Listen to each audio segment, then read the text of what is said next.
Антикорупцијска, Завод за ревизија, Министерство за култура, сите институции или најдоа корупција или дадоа негативна оценка за работењето на Агенцијата за филм, а директорот Бојан Лазаревски негира. Сепак, нема конкретен одговор што и како менаџирал во својот мандат. Директорот Лазаревски изненаден од извештајот на Антикорупцијска, бидејќи тој очекувал пофалби, а не повикување на кривична одговорност. За ревизорскиот извештај тврди дека неправилностите се влечат од претходното раководство, а за негативниот извештај на Министерство за култура беше изненаден. Во мислењето од Министерство за култура се наведува категорично дека ние како институција не сме реализирале средства од сопствената сметка во првото шестомесечие. Ние како институција 10 години наназад не можеме да реализираме средства од сопствените извори од причина што ние издаваме решенија во 4, 5 и 6 месец кон операторите кои ни плаќаат.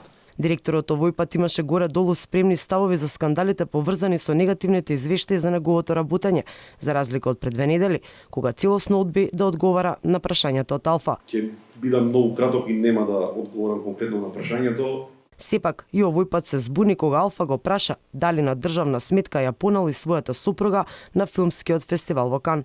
Јас пак ќе ви кажам, све што имало сметки се доставени во институцијата, сите сметки ми се одобрени од секторот за финансии. Јас пак ќе ви повторам, јас во Кан не сум престојувал. Јас сум престојувал 15 километри од Кан.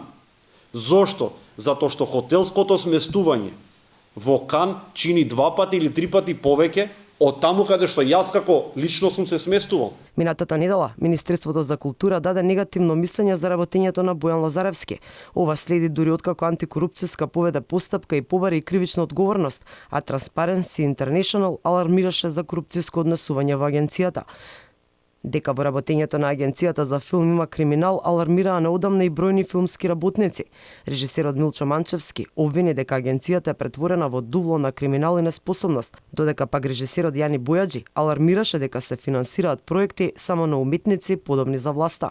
Инаку, директорот на агенцијата е назначен на функција, иако нема никаква врска со филм и доаѓа со претходно искуство од банкарскиот сектор.